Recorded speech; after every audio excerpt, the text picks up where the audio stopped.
আজকের খুতবায় আমার নিয়ত হলো ইনশাআল্লাহ কুরআনের ৭ম সূরার কয়েকটি আয়াতের উপর কিছু ভাবনা শেয়ার করা।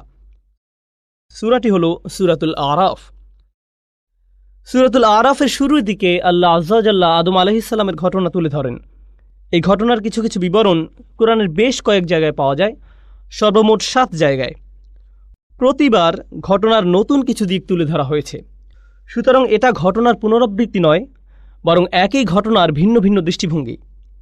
তাই সূরাতুল আরাফে ঘটনাটির নির্দিষ্ট একটি দৃষ্টিভঙ্গি বর্ণনা করা হয়েছে। এখান থেকে যে শিক্ষা আমরা লাভ করব তা একেবারে অনন্য। এই শিক্ষা বাকারায় পাবেন না, পরের দিকের সূরা সফফাত বা অন্য কোনো সূরায় পাবেন না। এটা কোরআন অধ্যয়নের মূলনীতির অংশ। হয়তো কেউ বলতে পারেন, আমি তো নবীদের ঘটনা জানি, আমি ইতিমধ্যে আদম আলাইহিস সালামের ঘটনা জানি বা মূসা আলাইহিস সালামের ঘটনা প্রভৃতি জানি। প্রকৃতপক্ষে প্রতিবার আল্লাহ যখন কোনো ঘটনা বর্ণনা করেন, তিনি আসলে আপনাকে ভিন্ন ভিন্ন কিছু পাঠ শিক্ষা দিচ্ছেন এবং পৃথক পৃথক প্রজ্ঞা শিক্ষা দিচ্ছেন। আজকে আপনাদের জন্য সে প্রজ্ঞাগুলোর একটির উপর গুরুত্ব দেব, আর তা হলো শুরু থেকে আল্লাহ কিভাবে মানবজাতির সৃষ্টি নিয়ে কথা বলেছেন। খুতবার শুরুতে আমি আয়াতটি তেলাওয়াত করেছি। আল্লাহ আযজা ওয়া জাল্লা বলেন, কদ খলাকনাকুম, আমি তোমাদেরকে সৃষ্টি করেছি, সুম্মা সাওয়ারনাকুম, অধিকন্তু আমি শুধু তোমাদের সৃষ্টি করিনি, আমি তোমাদের রূপও দান করেছি। আকাশসমূহ এবং পৃথিবী সৃষ্টি করেছেন, আল্লাহ পর্বত সৃষ্টি করেছেন, আল্লাহ সৃষ্টি করেছেন অনিন্দ সুন্দর ঝর্ণাধারা, আল্লাহ সৃষ্টি করেছেন সম্প্রসারিত মহাবিশ্ব, আল্লাহ সৃষ্টি করেছেন ঝিকমিক করা তুষারকণা, বরফকণা। আল্লাহর সৃষ্টি সব কিছুতেই আছে মন করা সৌন্দর্য। আল্লাহ স্বাভাবিক বর্ণনা ভঙ্গির বাহিরে গিয়ে কোনো কিছুর সৌন্দর্য বর্ণনা করেন না, শুধু এটা বলেন যে তিনি অমুক জিনিস সৃষ্টি করেছেন। কিন্তু যখন আমাদের কথা আসে, তিনি বলেন তিনি শুধু আমাদের সৃষ্টি করেননি, অধিকন্তু তিনি আমাদের রূপ দান করেছেন, আমাদেরকে তিনি শৈল্পিক নিপুণতায় তৈরি করেছেন। রূপ দান করার ব্যাপারটা হলো আরবি ভাষায় তাসভির, অর্থ হলো ছবি। আরবিতে অবশ্য এর জন্য ব্যবহৃত শব্দ হলো সূরা, কিন্তু তাসভির মানে শৈল্পিক সৌন্দর্য দিয়ে কোনো কিছু রূপ দান করা। এখানে যে ব্যাপারটা বোঝানো হচ্ছে, এটা করা হয়েছে এক ধরনের শৈল্পিক চেতনা থেকে, প্রয়োজন থেকে করা হয়নি। যদি প্রয়োজন থেকে কিছু তৈরি করতে হতো, বাল খালাকতাহু, কিন্তু কোনো কিছু তৈরি করার পর যদি আপনি একে সাজাতে চান, নিখুঁত করতে চান, তখন পরবর্তী পদক্ষেপ নিয়ে আপনি এর তাসভির করেন, আপনি এর সুন্দর রূপ দান করেন। আল্লাহ আযজা ওয়া জাল্লা বর্ণনা করেন মানুষকে সুন্দর আকৃতি দান করা হয়েছে। কুরআনের অন্য স্থানে আল্লাহ এর মূল শব্দ হুসন ব্যবহার করেছেন। অতএব আল্লাহ আযজা ওয়া জাল্লা বলেন, লাকাদ খলাকনাল ইনসানা ফি আহসানি তাকওয়িম, সূরা ৩ এর বিখ্যাত আয়াত। অবশ্যই আমি মানুষকে সৃষ্টি করেছি সর্বোত্তম গঠনে, সুন্দরতম আকার আকৃতি দিয়ে। আল্লাহ আযজা ওয়া জাল্লা বলেন সূরা মুমিনে, খলাকাকুম ফা আহসানা সুওয়ারাকুম সাওয়ারাকুম ফা আহসানা সুওয়ারাকুম, আর তিনি তোমাদেরকে আকৃতি দিয়েছেন, অতঃপর তোমাদের আকৃতিকে সুন্দর করেছেন। তিনি এখানে পরবর্তী পদক্ষেপের কথা বলছেন, যা নিজেই সুন্দর। তিনি এর সাথে আরেক ধাপ সৌন্দর্য যোগ করলেন, কারণ আল্লাহ আযজা ওয়া জাল্লা কোরআনে বিশেষ মনোযোগ আকর্ষণ করেছেন মানুষের সৌন্দর্য এবং আকর্ষণীয়তার প্রতি। মানুষ আকর্ষণীয় এক সৃষ্টি, মানুষ আল্লাহর অনিন্দ সুন্দর এক সৃষ্টি, আর এটি মানবজাতির জন্য খুবই শক্তিশালী একটি দিক। বস্তুত আজকের বিশ্বে মানুষের সৌন্দর্যকে ঘিরে যে ইন্ডাস্ট্রি গড়ে উঠেছে, তার সবচেয়ে বেশি লাভজনক ইন্ডাস্ট্রির মাঝে অন্যতম। কসমেটিক ইন্ডাস্ট্রি থেকে শুরু করে ফ্যাশন ইন্ডাস্ট্রি, পোশাক শিল্প, ফিল্ম ইন্ডাস্ট্রি, সব কিছুতে সৌন্দর্যকে পুঁজি করে তারা ব্যবসা করে। কিসের ভিত্তিতে তারা অভিনেতা, অভিনেত্রী, মডেল ইত্যাদি নির্বাচন করে? এমনকি কিছু কিছু নোংরা শিল্পেও তারা এই ধারণাকে কাজে লাগায় যে মানুষ সহজাতভাবে সুন্দর এবং নিজেরা অন্য মানুষের সৌন্দর্যের প্রতি আকর্ষিত। তারা এটাকে পুঁজি করে ব্যবসা করে এবং অগণিত টাকা পয়সা উপার্জন করে। অতএব এটি খুবই শক্তিশালী একটা জিনিস, যা আল্লাহ মানবজাতিকে দিয়ে অলঙ্কৃত করেছেন, নারী পুরুষ সবাইকে দিয়েছেন। এখন এটা বলার পর আমি আপনাদেরকে বলেছিলাম এই খুতবা আদম আলাইহিস সালামের ঘটনা নিয়ে। আমি মনে করি এখানে উপবিষ্ট সবাই ঘটনাটি জানেন, বা অন্তত এই ঘটনার কিছুটা বিস্তারিত বিবরণ আপনাদের সবার জানা আছে। জান্নাতে আমাদের পিতামাতাকে একমাত্র যে নির্দেশটি প্রদান করা হয়েছিল, এই গাছের নিকটেও যেও না, লা তাকরাবু হাযিহিশ শাজারা, তোমরা দুজনে এই গাছ থেকে দূরে থাকো। এটাই ছিল একমাত্র নির্দেশ। যদি কোরআনের টেক্সট ভালোভাবে খেয়াল না করেন, তাহলে আপনার মনে হবে শয়তানের লক্ষ্য ছিল আমাদের পিতামাতাকে ওই গাছের ফল আহার করানো, আমাদের পিতামাতাকে ওই গাছের ফল আহার করানো, এটাই ছিল তার লক্ষ্য।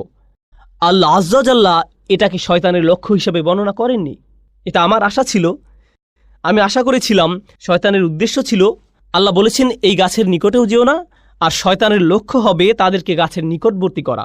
সূরা বাকারায় আল্লাহ বলছেন, আযাল্লাহুমাশ শাইতান, শয়তান তাদের পদস্খলন ঘটালো, শয়তান তাদের উভয়ের দ্বারা সামান্য ভুল করালো। আমরা এখনো জানি না সে পদস্খলনটি আসলে কি, কিন্তু সূরাতুল আরাফে আল্লাহ শুধু আমাদের বলেননি শয়তান কি করেছে, আল্লাহ আমাদেরকে তার উদ্দেশ্যের কথাও বলেছেন। তো কেন সে তাদেরকে গাছের নিকটবর্তী করতে চেয়েছিল?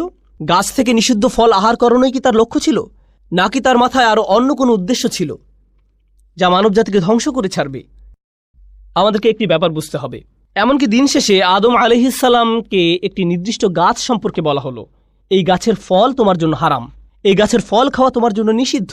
তিনি এবং আমাদের মা সেই ঐতিহাসিক ভুলটি করলেন এবং আমরা সেই গাছের ফল আহার করলাম। কিন্তু ব্যাপারটি নিয়ে যদি যৌক্তিক দৃষ্টিতে চিন্তা করেন, আমরা জীবনে অসংখ্য ভুল করি। আর মানুষ এই দুনিয়াতে আসার পর মারাত্মক সব অপরাধ করে থাকে। মানুষ খুন করে, ধর্ষণ করে, লুটতরাজ চালায়, ডাকাতি করে, চুরি করে, অন্য দেশে আক্রমণ চালায়, অন্য মানুষের সম্পদ দখল করে নেয়, অন্যদের প্রাপ্য অধিকার থেকে বঞ্চিত করে। এখন যদি এই সমস্ত অপরাধকে একটি গাছের ফল খাওয়ার অপরাধের সাথে তুলনা করেন, এটাকে তেমন কোনো বড় অপরাধ বলে মনে হবে না। এমনকি কোরআনেও আল্লাহ বলছেন, আযাল্লাহুমা, সে তাদের পদস্খলন ঘটালো, সে তাদের দ্বারা সামান্য ভুল করালো। আপনার মনে হতে পারে এটা তো মানবজাতির ইতিহাসের সবচেয়ে বড় ভুল, আর আল্লাহ আয্যা ওয়া জাল্লা এর মাত্রা কমিয়ে একে সামান্য ভুল বলে আখ্যায়িত করলেন। কিন্তু শয়তান এখানে শুধু ফল খাওয়ার চেয়েও বড় কিছু দেখল, শুধু গাছের নিকটবর্তী হওয়ার চেয়েও সে এখানে বড় কিছু দেখল। তার ছিল খুব নির্দিষ্ট একটি উদ্দেশ্য। এই ব্যাপারটার উপরেই আজকে গুরুত্ব দিতে চাই। আমার খুতবার প্রথম অংশ এই অংশের সাথে সম্পর্কহীন মনে হতে পারে। প্রথম অংশে আমি বলেছি আল্লাহ মানুষকে খুব সুন্দর অবয়বে সৃষ্টি করেছেন, আকর্ষণীয় করে তৈরি করেছেন। এখন শুনুন আল্লাহ আয্যা ওয়া জাল্লা শয়তানের মনের ভেতর থেকে কি বর্ণনা করছেন। ফাওয়াসওয়াসা লাহুমাশ শাইতান, শয়তান অবিরত তাদের কুমন্ত্রণা দিল এবং দূরে সরে গেল। ওয়াসওয়াসা মানে হামাসা ওয়া গাবা, সে তাদের কাছে যেত, কুমন্ত্রণা দিত এবং অদৃশ্য হয়ে যেত, এরপর আবার কুমন্ত্রণা দিত এবং আবার অদৃশ্য হয়ে যেত। ক্রমাগত কারো কাছে একই বার্তা বারবার প্রচার করা, যতক্ষণ না সে তা গ্রহণ করে নেয়। প্রোপাগান্ডা এভাবেই কাজ করে। আপনাদের কি মনে হয় কেন তারা একই অ্যাড বারবার প্রচার করে, যেন আপনার তা একেবারে মুখস্থ হয়ে যায়? যদি ওয়াসওয়াসা বারবার দেয়া না হয় তবে এটি আপনার চিন্তার অংশ হবে না। কোকের একটি বিজ্ঞাপন 10-15 বার দেখার পর হঠাৎ করে আপনার ইফতারিতে কোকের প্রয়োজন হয়। ভাবছেন কিরে, কোকের চিন্তা কোত্থেকে মাথায় এলো? তাহলে ওয়াসওয়াসা মানে মনের মধ্যে কোনো কিছুর ধারণা বারবার প্রবেশ করিয়ে দেয়া। এখন তার উদ্দেশ্য কি ছিল? আল্লাহ বলেন, লিয়ুবদিয়া লাহুমা মা উরিয়া আনহুমা মিন সাওআতিহিমা। তিনি এখানে গাছের কথা উল্লেখ করেনি। শয়তান তাদের বারবার কুমন্ত্রণা দিতে লাগলো। এই অংশটা মনোযোগ দিয়ে শুনুন। তাদের কুৎসিত অংশ থেকে যা ঢাকা ছিল, যাতে সে তাদের জন্য তা প্রকাশ করে দেয়, অর্থাৎ তাদের উলঙ্গ শরীর। এখন এই অংশটি বোঝা একটু কঠিন, কারণ ঠিক কয়েক মুহূর্ত আগে একই সূরার আরেকটি আয়াতে আল্লাহ বলেন তিনি আমাদেরকে কেমন করে সৃষ্টি করেছেন? সুন্দর রূপে। এখন আল্লাহ বলছেন শয়তান চেয়েছিল আমাদের পিতামাতা যেন কুৎসিত রূপে একে অপরের নিকট প্রকাশিত হয়ে পড়ে, অর্থাৎ উলঙ্গ অবস্থায়। সে চেয়েছিল তাদের নিকট থেকে তাদের জামা কাপড় খুলে ফেলতে। এটাই ছিল তার লক্ষ্য। এখানে দুটি প্রশ্ন দেখা দেয়। প্রথমত, আল্লাহ কেন বলেননি যে শয়তান তাদেরকে গাছের ফল আহার করাতে চেয়েছিল? আর দ্বিতীয়ত, হঠাৎ করে কেন যে শরীর আল্লাহ সুন্দর আকৃতিতে সৃষ্টি করেছেন এখন সেটা কুৎসিত? আল্লাহ কোন কারণে এই কথা বলছেন? এই সমস্যাটি মানবজাতিকে, বিশেষ করে ঈমানদারদের অবশ্যই বুঝতে হবে। আল্লাহ আয্যা ওয়া জাল্লা এই শরীরকে সুন্দর করে সৃষ্টি করেছেন। প্রকৃতপক্ষে একজন পুরুষের কাছে সবচেয়ে আকর্ষণীয় বিষয় হলো একজন নারী। আল্লাহ আয্যা ওয়া জাল্লা এই শরীরকে সুন্দর করে সৃষ্টি করেছেন। যুয়্যিনা লিন-নাসি হুব্বুশ শাহাওয়াতি মিনান নিসা, মানুষের কাছে সবচেয়ে বেশি সুশোভিত করা হয়েছে নারী। এটি খুবই প্রভাব বিস্তারকারী শক্তি। এটি এতই শক্তিশালী যে কোরআনে গাছটির জন্য যে ভাষা ব্যবহার করা হয়েছে সেই একই ভাষা ব্যভিচারের জন্য ব্যবহার করা হয়েছে। লা তাকরাবু হাযিহিশ শাজারা লা তাকরাবুজ জিনা লা তাকরাবুল ফাওয়াহিশ। ব্যভিচারের কাছেও যেও না, কোনো নারীর সাথে অবৈধ সম্পর্ক করার কাছেও যেও না, কোনো ধরনের নির্লজ্জতা এবং বেহাপনার ধারে কাছেও যেও না। অতএব এটি খুবই ভয়ঙ্কর। আর এটা এমন কিছু ঠিক গাছের নিকটবর্তী হওয়ার মতো, কাছে গেলেই এটা আপনাকে টেনে ধরবে। ভেবেছিলেন এটা তো শুধু দৃষ্টি বিনিময়, তাকে দেখে পছন্দ হয়ে গিয়েছিল, এরপর আবার তাকালেন, সে মুচকি হাসি দিল, আপনিও হাসলেন। এখান থেকে ধীরে ধীরে একটা চক্রের মধ্যে আটকে গেলেন। এরপর সবকিছু সীমার বাহিরে চলে গেল। কিছু বুঝে ওঠার আগেই এমন কিছুতে আটকে গেলেন, বুঝতেও পারছেন না কিভাবে বের হবেন। সুতরাং কাছে না যাওয়ার উপদেশটি উত্তম একটি উপদেশ, কারণ আপনি জানেন না কোথায় থামতে হবে। কিছু দূর অগ্রসর হওয়ার পর আর থামতে পারেন না। তো আল্লাহ আজ্জা জাল্লা বর্ণনা করেন, যখন মানুষ আল্লাহর অনুমোদিত পথের বাহিরে গিয়ে একে অন্যের নিকট লজ্জাস্থান প্রকাশ করে দেয়, এটাই তখন চূড়ান্ত কদর্যতা, এটাই তখন মানুষের চূড়ান্ত কুৎসিত রূপ। পুরুষ এবং নারীর সুন্দর একটি ভালোবাসার সম্পর্ক থাকার কথা। আল্লাহ আমাদের সুন্দর করে সৃষ্টি করেছেন যেন আমরা একে অন্যের প্রতি আকৃষ্ট হই। এরপর তিনি একটি ব্যবস্থাপনা তৈরি করলেন যার মাধ্যমে এই সম্পর্কটি বৈধতা পাবে। বিয়ের মাধ্যমে এই সম্পর্কটি বৈধতা পাবে। মানুষ যখন বিপরীত লিঙ্গের প্রতি আকর্ষণের কারণে এই সম্পর্কটি স্থাপন করতে চায়, কিন্তু এমন পন্থায় যা আল্লাহর নিকট অনুমোদিত নয়, তখন সে একই সম্পর্কটি যা সৌন্দর্যের কারণে তৈরি হয়েছিল, আকর্ষণের কারণে তৈরি হয়েছিল, সেই একই সম্পর্কটি তখন কুৎসিত রূপ ধারণ করে। আর এটা শুধু শারীরিক কদর্যতা নয়।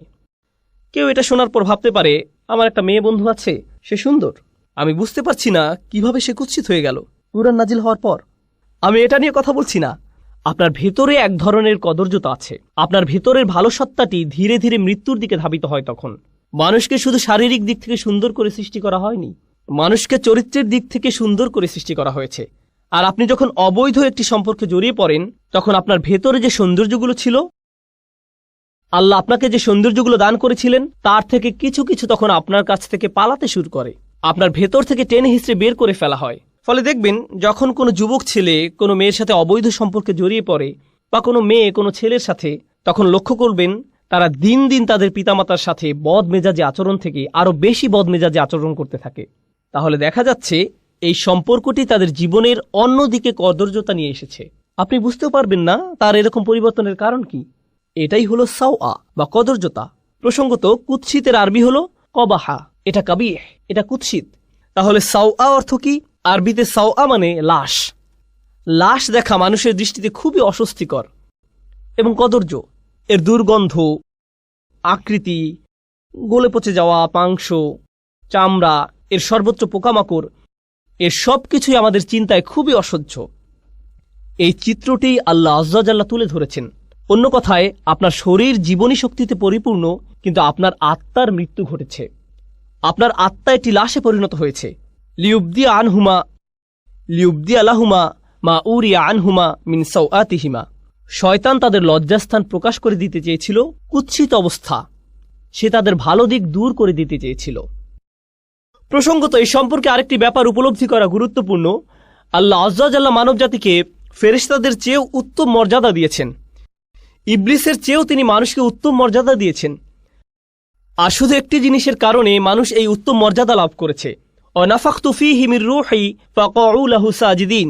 আল্লাহ যখন মানুষের ভেতরে রূহ ফুঁকে দিলেন, শরীরকে সুন্দর করে সৃষ্টি করা হয়েছে, কিন্তু যে রূহ আল্লাহ মানুষের ভেতরে ফুঁকে দিয়েছেন, যে আত্মা আল্লাহ আপনার ভেতরে ফুঁকে দিয়েছেন, যে ভালো গুণগুলো তিনি আপনাকে দিয়েছেন, সেটাই আপনাকে বেশি সৌন্দর্যমণ্ডিত করেছে আল্লাহর যে কোনো সৃষ্টির চেয়ে।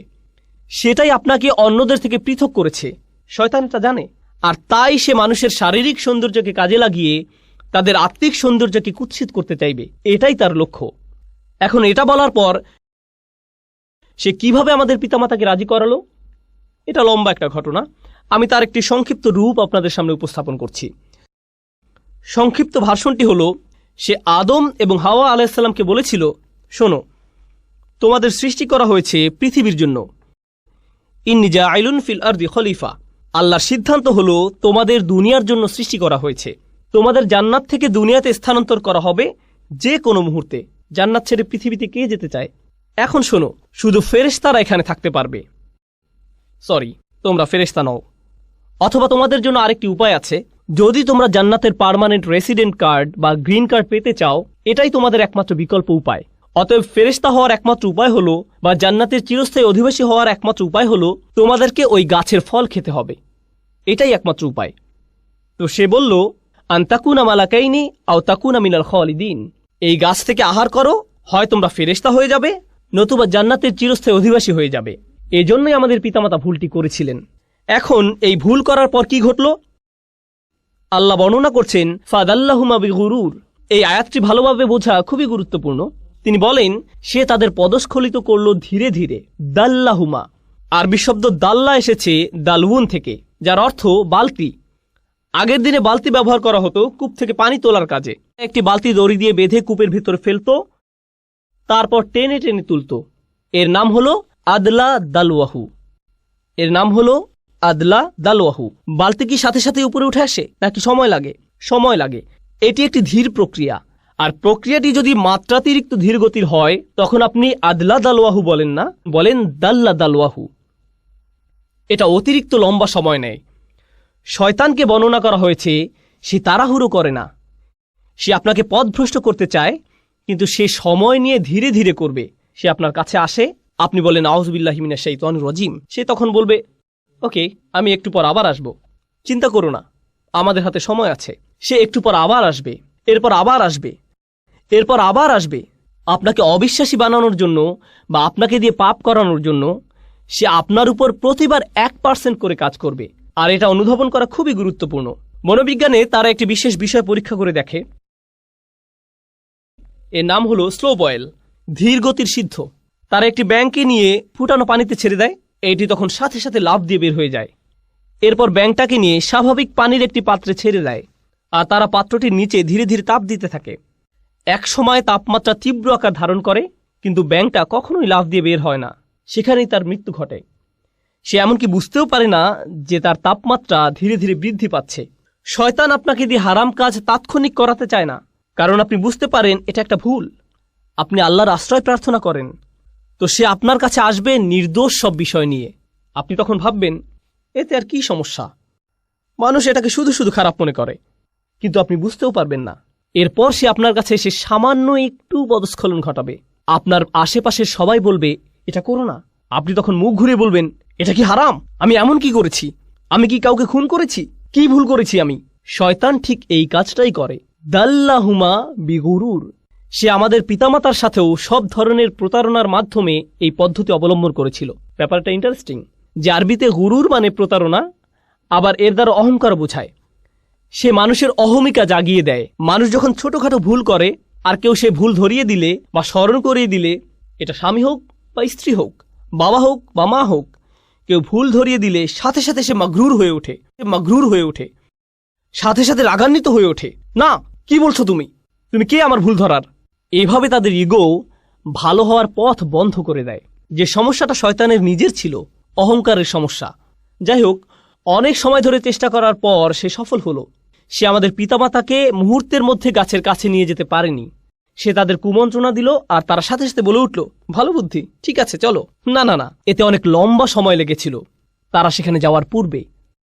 অবশেষে তারা তাদের আদি ভুলটি করে ফেলল। আল্লাহ আযজা জাল্লা বলেন বাদাত লাহুমা সাওআতুহুমা।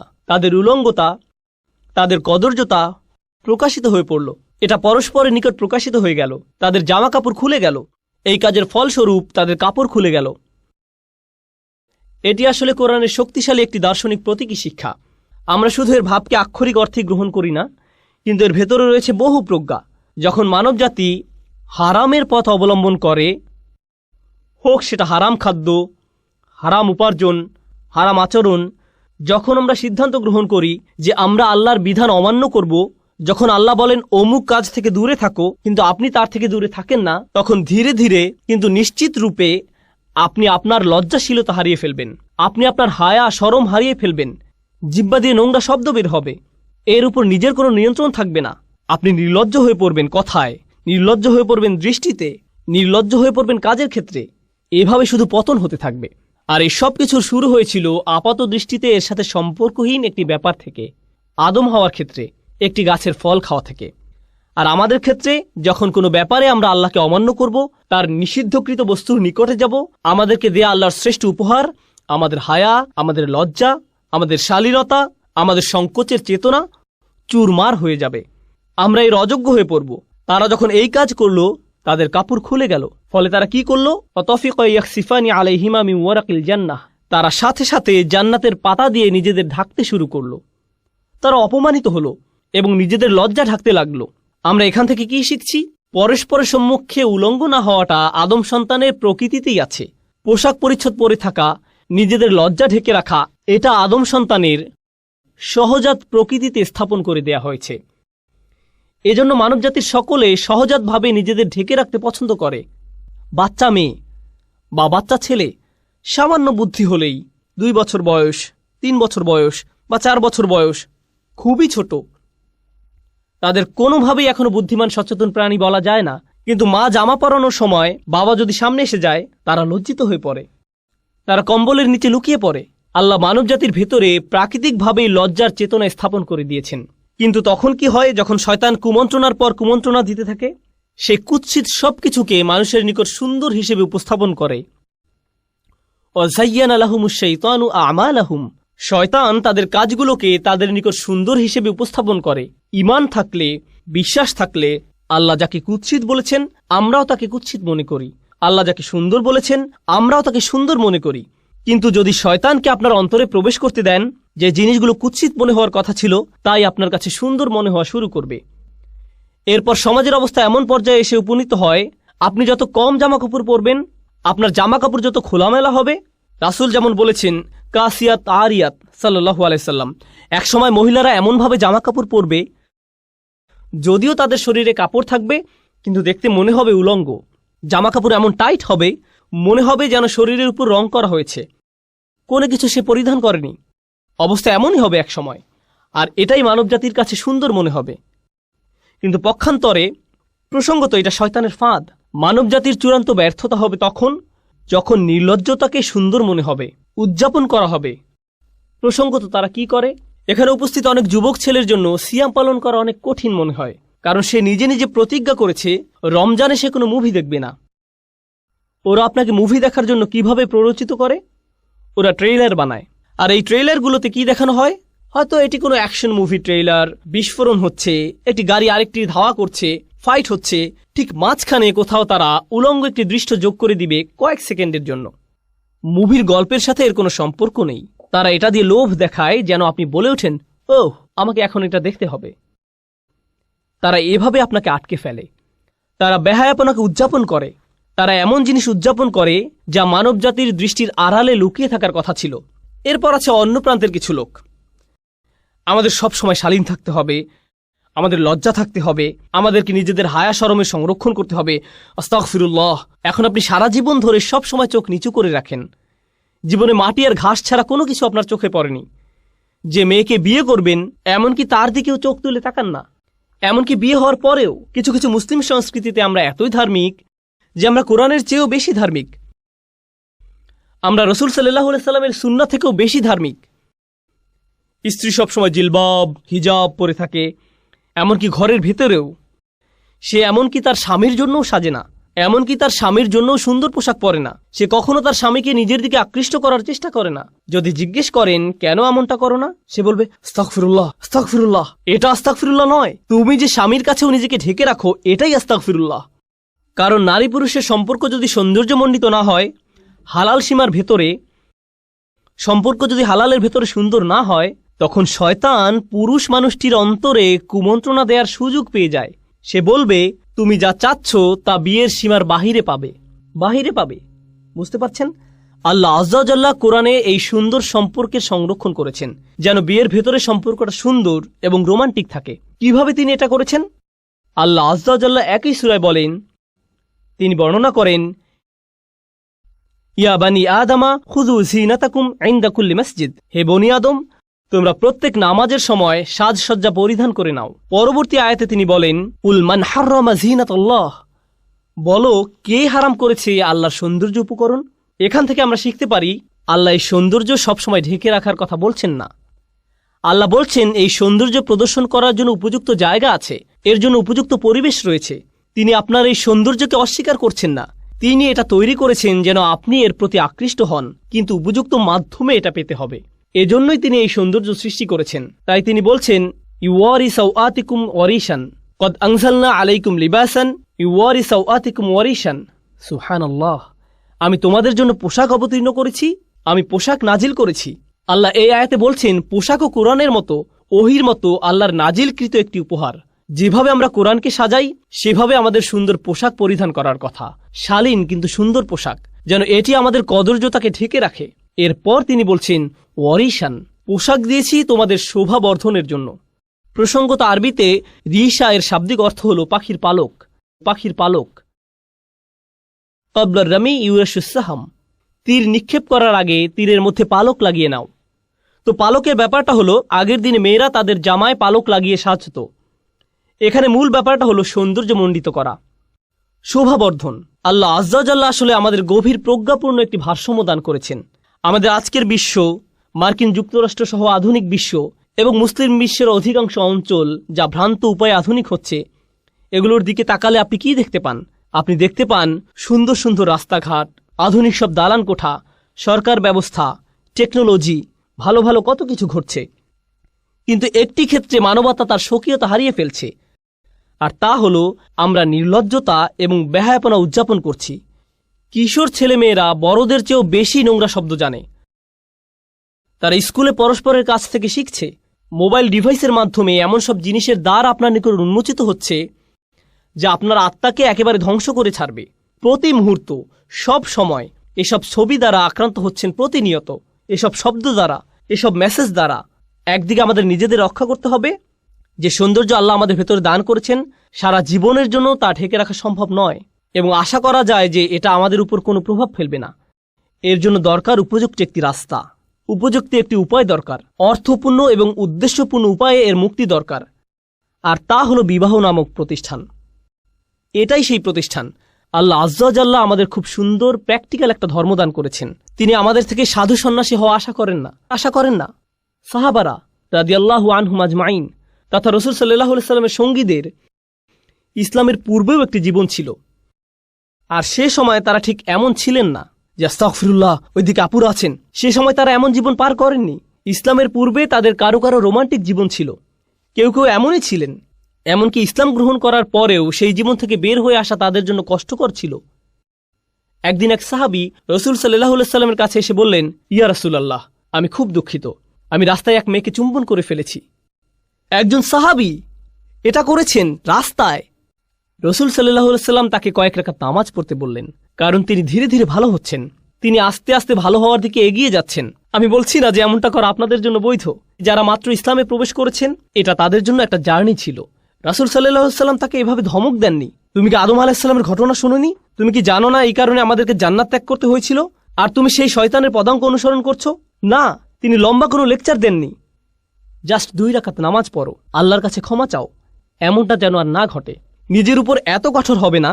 আপনাদের কেউ কেউ অতীতে ভুল করেছেন, আর কেউ কেউ এখনো করে যাচ্ছেন। আল্লাহর কাছে ফিরে আসার এটাই সেরা সময়। কয়েক রাকাত নামাজ পড়ে আল্লাহর কাছে শক্তি সামর্থ্য প্রার্থনা করুন, যেন আপনি সেই সম্পর্কগুলো থেকে বের হয়ে আসতে পারেন, যেন সেই আসক্তিগুলো থেকে বের হয়ে আসতে পারেন। অন্য কাউকে এই সম্পর্কে জানতে হবে না। আপনাকে আমার কাছে এসে বা অন্য কারো কাছে গিয়ে এই অপরাধগুলো স্বীকার করতে হবে না। আল্লাহ জানেন আপনি কিসের মধ্যে আটকে আছেন। আল্লাহ ইতিমধ্যে জানেন। যদি নিজের অন্তরে যথেষ্ট শক্তি না পান এই রমজান মাসে, তবে এই শক্তি আর কখনোই পাবেন না। এই ধরনের সমস্যাগুলো থেকে বের হয়ে আসার এটাই শ্রেষ্ঠ সময়। এর চেয়ে উত্তম কোনো সময় হতে পারে না।